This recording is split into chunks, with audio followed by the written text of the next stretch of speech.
अस्सलाम वालेकुम dear viewers, welcome to Sindhi Infotain. Video में असां सिंध पब्लिक सर्विस कमीशन जे थ्रू जेके जॉब्स एडवर्टाइज़मेंट कयूं वयूं आहिनि उन्हनि जे बारे में अॼु असां डिस्कस कंदासीं। सिंध पब्लिक सर्विस कमीशन जेको आहे रिसेंटली बहाल थी आहे ऐं हुन जेको आहे जल्दी पंहिंजा जेको आहे ऑपरेशन्स स्टार्ट करे छॾिया आहिनि। पंहिंजूं रिज़ल्ट्स जेके उन्हनि जूं रिमेनिंग हुयूं उहे अनाउंस कयूं आहिनि ऐं जेके जॉब्स आहिनि उहे उन्हनि अनाउंस कयूं आहिनि। हीअ जेके जॉब्स आहिनि अचो त ॾिसूं था हिननि जॉब्स खे कहिड़े डिपार्टमेंट्स में आहिनि ऐं लास्ट डेट छा आहे ऐं अप्लाई करण जो तरीक़ेकार छा आहे। ही जेको आहे डिपार्टमेंट आहे लोकल गवर्नमेंट डिपार्टमेंट आहे। Online application are invited for the post in Sindh councils unified grade services SCUG local government department government of Sindh local government department आहे।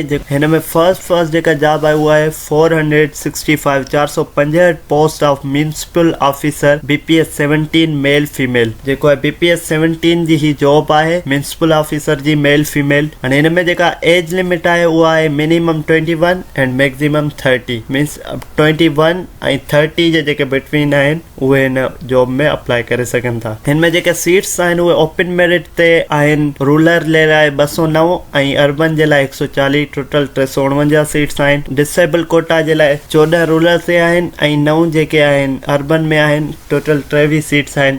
माइनॉरिटी कोटा जे लाइ जेको आहे 14 रूरल में आहिनि ऐं 9 अर्बन में आहिनि। 23 सीट्स आहिनि ऐं फीमेल कोटा जेको आहे रिजर्व आहे 42 जेको आहे रूरल आहिनि 28 ऐं इहे टोटल जेको आहे 465 सीट्स आहिनि। इन में जेका क्वालिफिकेशन रिक्वायर्ड आहे उहा आहे graduation from recognised university at least in second division में हिन में तव्हांखे ग्रेजुएशन रिक्वायर्ड आहे। उन खां अलावा जेके सेकेंड पोस्ट आहे उहा आहे 698 post of town officer BPS 16 आहे। ही टाउन ऑफिसर्स जो पोस्टूं आहिनि हिन में मेल फीमेल ॿई अप्लाई करे सघनि था। एज लिमिट इन जी बि सेम आहे 21 खां 30 साल जे विच में जेको बि आहे उहो अप्लाई करे सघे थो। इन में जेको आहे ओपन मेरिट ते सीट्स आहिनि 314 रूरल जूं ऐं अर्बन जूं 210 टोटल 524। डिसेबल कोटा जूं जेके रिजर्व सीट्स आहिनि 21 रूरल जे लाइ ऐं 14 अर्बन जे लाइ। माइनॉरिटी कोटा जे लाइ 21 ऐं 14 अर्बन जे लाइ। फीमेल कोटा जे लाइ 62 रूरल जे लाइ ऐं 42 अर्बन जे लाइ टोटल 698। इन में जेको रिक्वायर्ड आहे क्वालिफिकेशन उहा आहे graduate from recognised university at least in second division. हाणे जेका थर्ड जॉब जी कैटेगरी आहे उहा आहे post of assistant accounts officers BPS 16। इहा BPS 16 जी आहे ऐं इन में एज लिमिट सेम आहे 21 खां 30 ईयर ताईं ऐं जेको आहे ओपन मेरिट आहे 53 पोस्टूं ऐं रूरल जूं ऐं 35 पोस्टूं अर्बन जूं टोटल 88। डिसेबल कोटा जे लाइ 4 रूरल जूं ऐं 2 अर्बन जूं आहिनि। हुन खां अलावा जेको माइनॉरिटी आहे उन जे लाइ 4 रूरल जूं ऐं 2 अर्बन जूं आहिनि। फीमेल कोटा जे लाइ 10 रूरल जूं ऐं 7 अर्बन जूं ऐं टोटल 117। ऐं इन में जेको आहे क्वालिफिकेशन रिक्वायर्ड आहे BCom BBA from a recognised university. जेको ही नोट आहे त all the above post age limit is minimum 21 maximum 30। जीअं मां ॻाल्हि कई त मिनिमम 21 आहे ऐं maximum 30। The general election up to 15 years is applicable in upper age limit as per the notification dated 27/7/2020। ही चए थो त हूं त जनरल लिमिट जेको आहे 21 खां 30 ताईं आहे। जनरल रिलैक्सेशन एप्लीकेबल थींदी if upper age limit as per notification आहे 5/4/2011 जे। इंपॉर्टेंट इंस्ट्रक्शन ॾिसूं त हिन में अप्लाई कीअं कबो। ओरिजिनल चालान 500 रुपया paid in the head of account. जेको आहे हेड ऑफ अकाउंट आहे C02101 organ of state exam fee SPSC receipts in State Bank National Bank of Pakistan candidate has been mentioned challan number date and name of the bank branch in his online application. तव्हांखे छा करिणो आहे online पहिरें चालान पे करे अचिणो आहे ऐं उन चालान जो number date and name of the bank branch उनजी ऑनलाइन एप्लीकेशन में ॾियणी आहे कहिड़ी ब्रांच में। जो candidate must return original paid challan of RS 500 to be presented at the time of pre interview written test and interview. जेको इहो 500 जो चालान आहे इहो तव्हांखे पाण सां गॾु रिटर्न रखिणो आहे ऐं तव्हांखे टेस्ट में बि खणी वञिणो आहे ऐं at the time of interview बि खणी वञिणो आहे। Challan form can be downloaded from official website ते असां ॾिसूं था किथे पियो आहे चालान ऐं तव्हां कीअं इहो डाउनलोड कंदा। ऑप्शंस जेको आहे domicile as qualification experience centre ETC once exercise shall not be change at any subsequent stage. जेकॾहिं हिकु चकर तव्हां पंहिंजी एप्लीकेशन फिल करे छॾी उन खां पोइ जेकॾहिं तव्हां इहे ऑप्शन चेंज करणु चाहियो था त इहे ऑप्शन चेंज न थींदा। कहिड़ो डोमिसाइल तव्हांजा एज क्वालिफिकेशन एक्सपीरियंस सेंटर जेकॾहिं तव्हां हिकु चकर टेस्ट जी जेको आहे ऑनलाइन फॉर्म फिल करे छॾियो। अचो त हाणे हलूं था वेबसाइट जी तरफ़ ऐं ॾिसूं था त असांखे कीअं अप्लाई करिणो आहे ऐं चालान कीअं डाउनलोड करिणो आहे इहो सॼो प्रोसेस इनखे ॾिसूं था। सभ खां पहिरियां तव्हां कंहिं बि ब्राउज़र ते अची spsc.government.pk लिखंदा।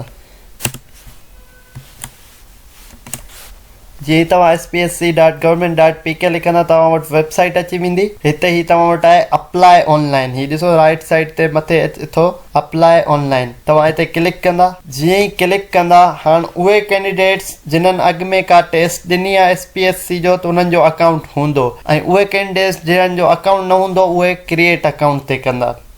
ठीकु आहे, पहिरियां ॾिसूं था त इहे जॉब्स किथे आहिनि। हीअ पहिरियां तव्हां अवेलेबल जॉब्स ते वेंदा।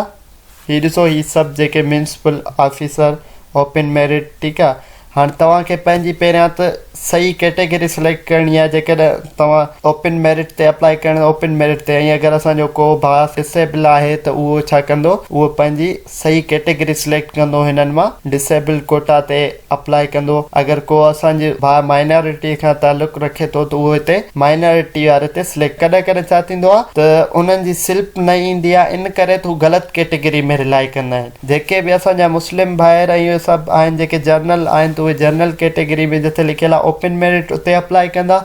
ऐं जिन्हनि दोस्तनि में का डिसेबिलिटी आहे या हू डिसेबल कोटा में रिलाई कनि था त उहे डिसेबल कोटा में पंहिंजो फॉर्म फिल कंदा ऐं जेके माइनॉरिटी वारा दोस्त आहिनि उहे माइनॉरिटी में फॉर्म फिल कंदा। हाणे हितां तव्हां क्लिक करे पंहिंजो चालान डाउनलोड कंदा। हीउ ॾिसो हीउ चालान आहे, इहो तव्हां चालान डाउनलोड कंदा ऐं इनखे फिल कंदा। हिते मथे तव्हांजो नालो ईंदो ऐं हिते तव्हां जंहिं पोस्ट लाइ अप्लाई कयो था उनजो नालो ईंदो ऐं हिते 500 रुपया फ़ी ईंदी ऐं इहो चालान डाउनलोड फिल करे इहो तव्हां नेशनल बैंक में पे कंदा। उन खां पोइ जेको सेकेंड स्टेप आहे, जंहिं दोस्त जो अकाउंट क्रिएट थियल आहे त उहो डायरेक्ट लॉगिन कंदो पंहिंजो अकाउंट। जंहिंजो क्रिएट न आहे त उहो अकाउंट SPSC जी वेबसाइट ते वञी क्रिएट कंदो। अकाउंट क्रिएट करण जे लाइ तव्हांखे पंहिंजो NIC, mobile number, email, confirmation email, password ऐं कंफर्म पासवर्ड तव्हां हिते लॻाईंदव त तव्हांजो रजिस्टर थी वेंदो ऐं रजिस्टर करे पोइ तव्हां लॉगिन साइट ते वेंदो। मुंहिंजो अकाउंट क्रिएट थियल आहे, न त मां तव्हांखे हिते अकाउंट क्रिएट करे ॾेखारियां, पोइ मां तव्हांखे हाणे हिन जो सेकेंड स्टेप थो ॾेखारियां कीअं लॉगिन कबो। तव्हां जीअं ई अकाउंट ही फॉर्म फिल कंदव त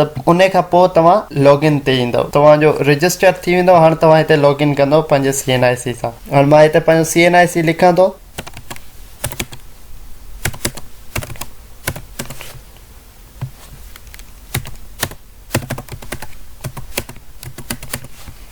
हीउ ॾिसो मूं CNIC पासवर्ड लिखियो, हिते मूं लॉगिन कयो। हीअ मुंहिंजी सॼी डेटा फील्ड आहे। तव्हांखे पंहिंजी पहिरियां पर्सनल इंफॉर्मेशन ॾियणी पवंदी, पोइ तव्हांखे पंहिंजी एजुकेशनल इंफॉर्मेशन ॾियणी पवंदी जीअं हर फॉर्म फिल कंदा आहियूं असां। ठीकु आहे, जेका तव्हां डिग्री करे आया आहियो, जीअं हिते BCom मुंहिंजी लास्ट डिग्री आहे।